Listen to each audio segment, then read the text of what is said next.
the Communist Manifesto is a timeless classic, providing intelligent insight into socialism, communism, and today's group identity politics. The Communist Manifesto was first published in London in 1848 by two young men in their late 20s. Its impact reverberated across the globe and throughout the next century, and it has come to be recognized as one of the most important political texts ever written. Maintaining that the history of all societies is a history of class struggle, the Manifesto proclaims that communism is the only route to equality and is a call to action aimed at the proletariat. It is an essential read for anyone seeking to understand our modern political landscape. While human beings around the globe are devastated from hunger, others are throwing away good food. It is profited by companies from far, civil battles where kid warriors are pushed to slaughter each other. Factory owners turn into money while it is sewed by factory owners inexpensive dresses for low salaries in their factories. Therefore, it can be shopped by the West at rival prices. What shows the crude exploitation that can be discovered in our modern capitalist economic manufacturing operation is all these sorrowful visions. Well, sure, it is not novel. By the communists in the 19th century, it was seen as similar to conditions in Europe's industrializing facilities, and it terrified them. Admittedly, the philosophy was born out of the suffering of the proletariat, or with another word named the working class, coming from the political truth of communism. It is presented as a wonderful initiation to the ideas and plans of the early laborer action in the classical political piece, the Communist Manifesto, Chapter 1. Which group that checks the community is the class that manages the economy? Have you ever seen paupers in Congress or rich landowners sweating in facilities? While the rich every time appear to live in situations of power, the rest of us are at their compassion. So, do you know that happened? The answer rests in the economy. What manages changes in the community is alterations in the economy. It is triggered in each alteration in social relations by a change in the form of production, that is, the way life needs, meals, harboring, transport, are performed. For instance, in the era of forager, or in other terms called hunter-gatherer communities, the nutrition manufacturing style was such that people could just ensure their direct societies. Consequently, there was almost no class discrimination within a society. Human beings were more or less equivalent. Nevertheless, thanks to the coming of farming, a more effective style of nutrition manufacturing appeared. Quickly, there was a sufficient amount of food that farmers could trade to different individuals. Within this alteration in style of production, resulting in a hierarchy among those who managed the nutrition supply and people who needed to run for them. Also, so the first-class system was designed. Which group held political authority is also the class that managed economic power. Historically, it has been organized into complex hierarchies of competing classes by entire communities. It can be followed to their level of checkover, the styles of manufacturing with the lines dividing these classes. It is managed by society with the help of its condition to subordinate to different classes, by the class that manages a community's prosperity. In the Roman globe, for instance, which group had not been permitted to own land as slaves, which increased their pressure? In the feudal communities of Middle Ages Europe, the situation was alike. Poor serfs depended on their field and owed money to rich landowners. In different terms, these landowners truly had them and pushed them to cultivate the field. It is the relation among these domineering and downtrodden groups that manage history, that is, class conflict. Chapter 2. The group who manages the economics and hence community is the bourgeoisie. Visiting a medieval cathedral or palace to understand the many strong kings and churches it once owned is not obligated by you. However, now they have comparatively tiny power, and the power they once owned is in the hands of powerful managers of the industry. In different terms, the descendant is today's ruling class. Well, how was the power taken over by them? Their rise to the government in power happened after the collapse of the feudal order. In the feudal system, the pieces of equipment of manufacturing, largely agricultural area, belonged to the kingdom, its royalty, that is, the aristocracy, and the church. Due to owning the land by them, control over other classes was obtained by them. The single way the countrymen could reach the field to make sufficient money to improve or survive was to trade themselves into slavery. But in the 18th century, it was brought alternative forms of manufacture to feudal slavery, giving farmers a not-in-kind shape of effort to convert to for survival. Factory jobs. It was driven by farmers from farming to the industry in crowds, and the former social order ceased to exist. However, the repression did not disappear with it. A novel strong class occurred, the bourgeoisie, or the possessors of the manufacturing fund. What was revolutionary was the rising of the bourgeoisie. Bare personal benefit and the obscure hand of the independent market substituted feudalism. But what survived exactly was the simple social hierarchy. Workers were selling their effort for a payment not equivalent to the quantity of fund or entire fortune they manufactured. In solid words, when a seat is produced by an employee in a factory, his wages are not equivalent to the value of the chair. Instead, he just obtains a part of its value. The residual fund falls into the hands of the bourgeoisie, which further increases their power. By the way, it is regularly searched for more funds and more markets to gobble something by the bourgeoisie, which transforms capitalism into a worldwide phenomenon. With the reason for the increasing power of the bourgeoisie, capitalism has become the decisive economic principle of our time. Chapter 3. Even though the proletariat is compressed, they are getting merged. Now when you check them, a novel wronged class is found. People of the working class. Proved that there isn't any shooting at work, it's done by soon. You don't run and manufacture for yourself, only for a factory possessor who will give money for what you require to keep alive, not because he esteems for you, but because you can keep going to work for him and assist his factory to boost. Therefore, you will keep alive during you get a job, and you will soon be dead when your effort is no longer adequate to enhance the riches of the bourgeoisie. In this way, it has become a tiny, more than useful property by the employees themselves. Like it wasn't bad enough already. With every improvement in the department of work, that is, when the steps demanded to manufacture something become tinier, easier, and more specific, people who are devalued are the workers. Instead of people manufacturing a whole well, as in the past, they are now exposed to the monotony of managing a single facility branch all day for a very low salary. What is no more significant in capitalism is the entire features of humanity: age, gender, wishes, and wants to reduce their effectuality. People are just additions to a machine. The outcome of large-scale industrial manufacture, more workers than ever used to be, is found. Besides, communication tools have been boosted with their accumulation in towns, and their dividedness has disappeared with their reduction to metastatue.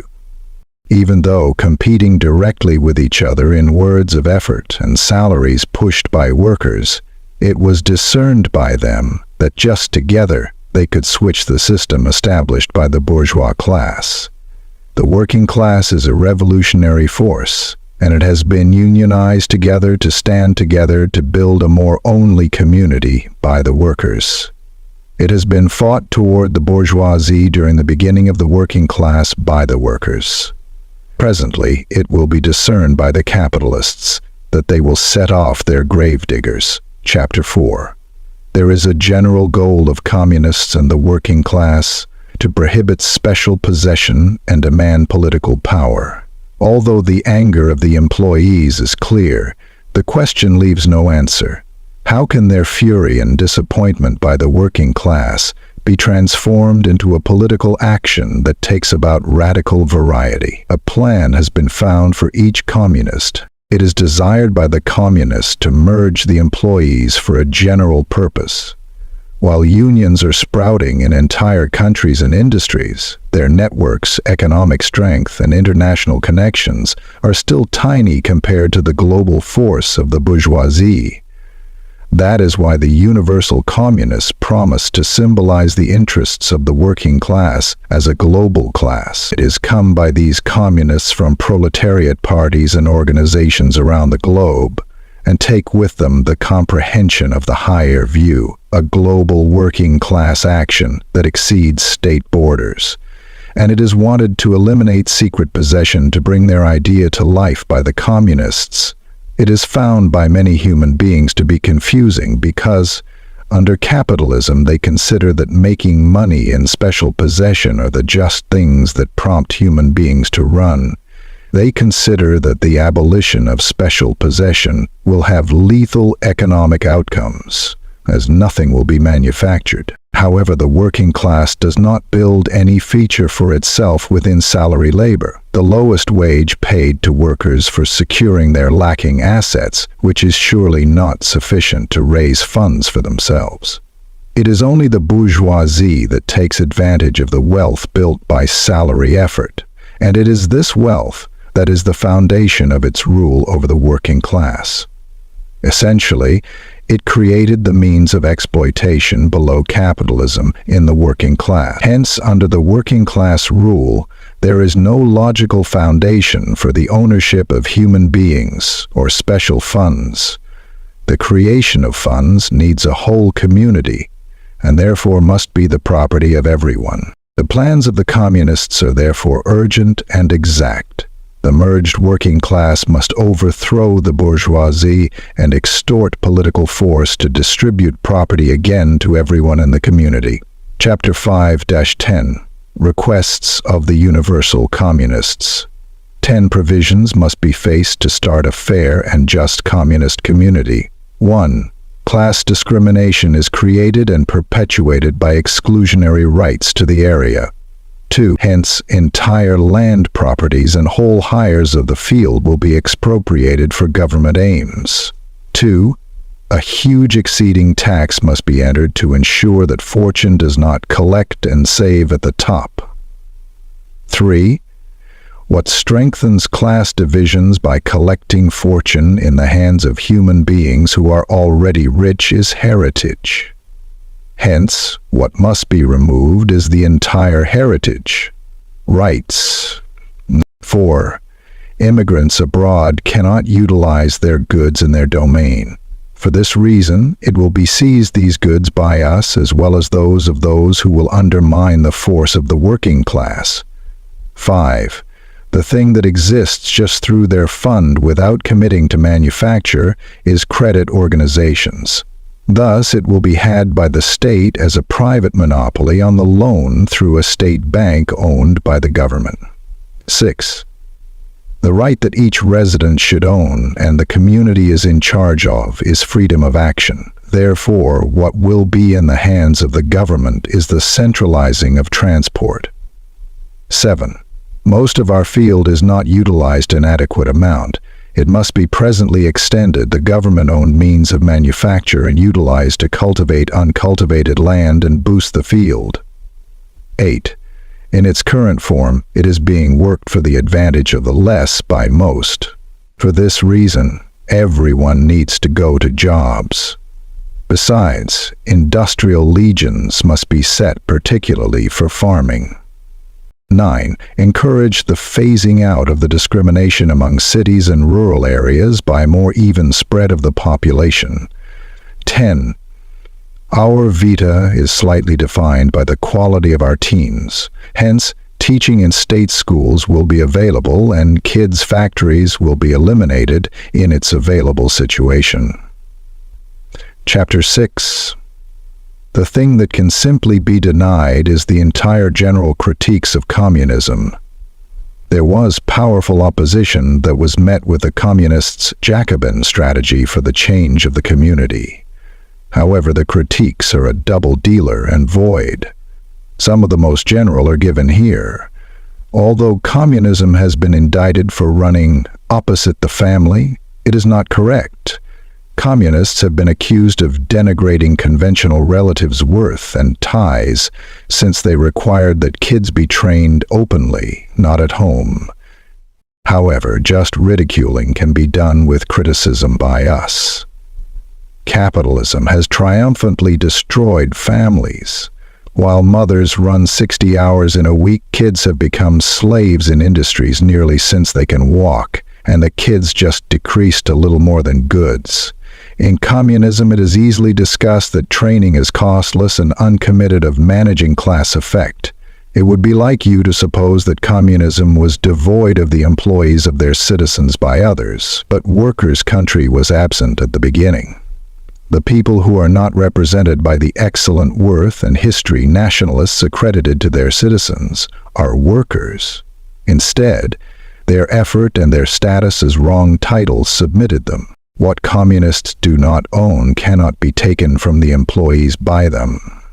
While communism will start with federal control at the state level, it is purposed to extra-blur public boundaries by communists. It has been used by all workers from entire countries as frequently alike, through standardization, universal commerce, and a general reason to facilitate this continuum. Moreover, it is repeated that communism will harm some people, actually. In communism, it is sought to substitute existing moral worth formed by the repressive power connections of our capitalist community. Conventionally, the initial aim of Dini has been to back up the managing classes. In a feudal community, it backed up the king's right to control. Below capitalism, it stood up towards socialist and communist actions by the church. The position of the church in maintaining the class hierarchy defines that Dine must be thrown out with the rest of the old globe. What is feeble is the criticism of communism, that the causes have not been understood by many human beings and require the working class action, which is why this manifesto is extremely significant, is all they show. The Communist Manifesto by Karl Marx, Friedrich Engels, Book Review. It is described in the history of humanity by a conflict among the dominant groups and their issues, culminating in the damping of the proletariat by the capitalist bourgeoisie. It will be united by communists as the global working class and taken political charge by revolutionizing the form of manufacturing. Workers in the whole globe merge. Thanks to just within international unity, we can split the chains that bind us to the facilities and the bourgeois who own them. What has not shared our interests is the bourgeoisie, and it will be never voluntarily given up its rule over the workers by them. Therefore, it depends on us to merge opposite the tyrants within a revolutionary movement.